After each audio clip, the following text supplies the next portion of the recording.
fait du bien de vous revoir. Bienvenue. Vous connaissez peut-être quelqu'un qui souffre de dépendance à l'alcool ou au jeu, par exemple. Vous êtes peut-être même en couple avec cette personne. Aujourd'hui, on vous propose des pistes pour vous protéger des addictions de vos proches. Merci d'être avec nous. L'un de vos proches est peut-être dépendant. C'est une situation qui est souvent pénible à endurer, surtout si vous vivez même avec cette personne.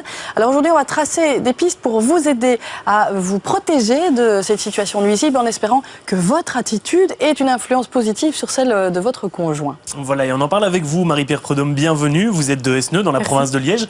Et c'est vous qui nous avez contactés via notre site internet parce que vous aviez envie de nous parler. Vous êtes psychothérapeute et vous avez créé votre site Hypnose Liège. Et donc on va parler de tout ça maintenant. Alors, on va commencer par définir de quelle dépendance on parle. Parce que je pense que vous ne traitez pas les conjoints, enfin les personnes qui sont les conjoints de dépendants aux drogues dures. Donc, on se base sur des dépendances assez douces, c'est ça? Je ne sais pas s'il y a des dépendances vraiment douces. Hein. Je travaille occasionnellement avec des problèmes de drogue dure, mais là, il doit y avoir une assistance au niveau médical. Donc, c'est assez délicat.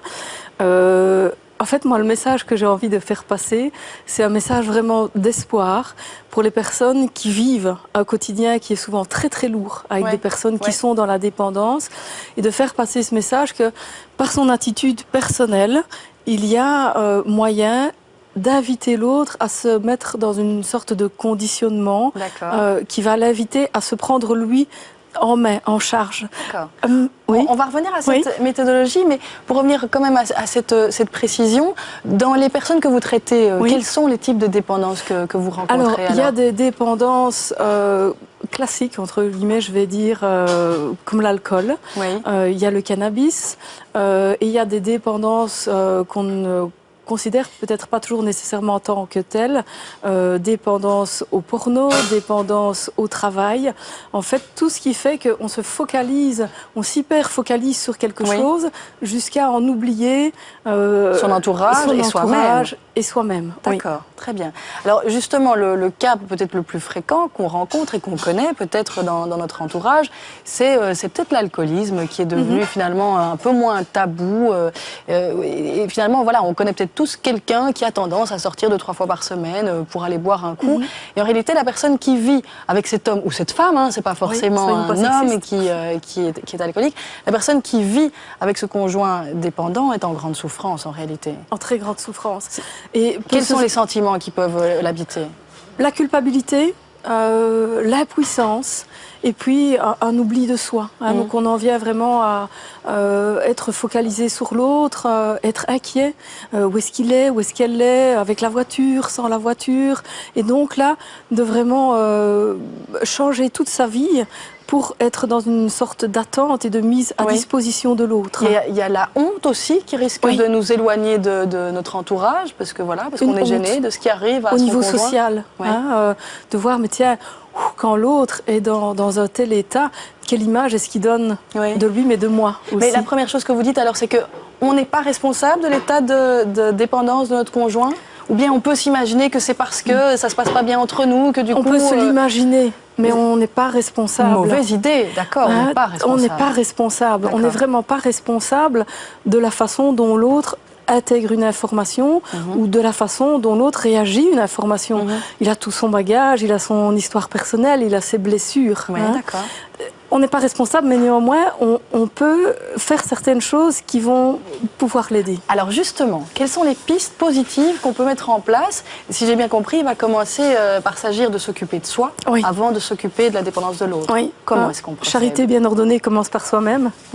C'est vrai pour tout. S'occuper de soi, d'abord revenir à se respecter soi. Donc remettre dans sa vie des choses qui sont importantes pour soi. Commencer par le sommeil, parce que très souvent, il peut être perturbé. Remettre à l'honneur une petite sortie personnelle, que ce soit du sport. Remettre de l'espace pour le conjoint du dépendant. Ça va avoir aussi comme impact d'alléger et d'enlever une certaine pression. Est-ce que la bonne démarche, c'est de s'adresser à son conjoint et de lui dire attention, maintenant je prends davantage en main ma vie et je te laisse un peu tomber, ou alors il vaut mieux ne rien lui dire et agir? Au cas par cas. D'accord. voilà, je ne veux pas lancer un message qui est une panacée ou une attitude miracle. Il n'y a pas d'attitude miracle, il n'y a rien de miracle. Tout est vraiment au cas par cas. Il faut se faire aider. C'est vraiment une invitation. Le conjoint de la personne dépendante a besoin d'aide. Elle est dans une très très grande souffrance. Oui. Et s'aider elle, c'est aider l'autre. Mais c'est ça, parce que vous avez observé dans votre expérience que le fait que, par exemple, mettons, mon conjoint a un problème de dépendance, ce n'est pas le cas, je me concentre davantage sur moi, sur ma vie, est-ce que son attitude, je sais que vous l'avez constaté, son attitude risque de s'améliorer, de se modifier? Elle va se modifier. Ça me fait un petit peu peur de dire ça et de prendre des raccourcis. Mais ce qui est certain, c'est que dans un système où il y a une dépendance, il faut trouver quelque chose pour, quelque part, casser ce système. Et en cassant le système, de nouveaux comportements vont se mettre en place.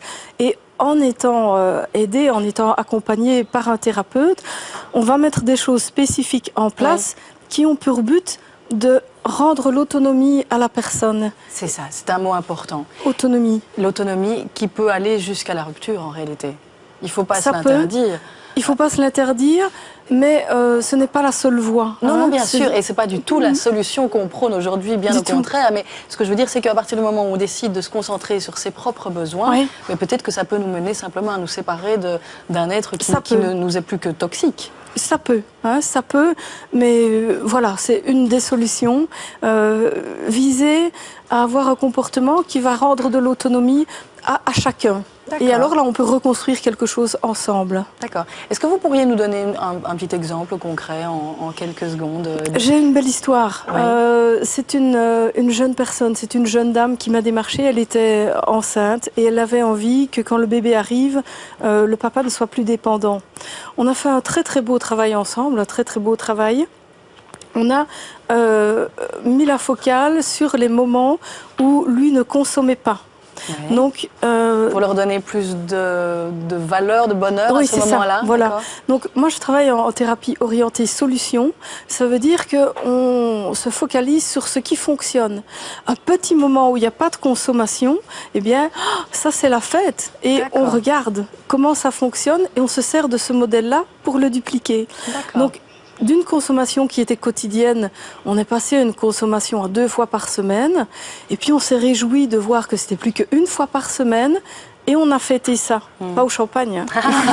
Mais là, j'imagine que le conjoint était partie prenante, il s'est investi. Il n'était pas. Ah, il était même. Et c'est ça un peu la magie, finalement, de ce type de procédure. C'est que voilà, sans avertir le conjoint dépendant, on modifie soi-même ses comportements et on obtient des résultats. Alors, il n'y a pas de magie en réalité, et vous le dites suffisamment, c'est au cas par cas. Mais merci en tout cas, Marie-Pierre, d'être venue nous présenter ces idées de solutions qui s'adressent peut-être à vous, à votre entourage, à vos proches, qui sait. Voilà, et si vous avez envie d'en parler, vous allez sur notre site, www.sanschichi.be, ou sur le vôtre, www.hypnose-liège.com. Vous trouverez toutes les informations pour vous joindre, notamment Marie-Pierre. Merci beaucoup.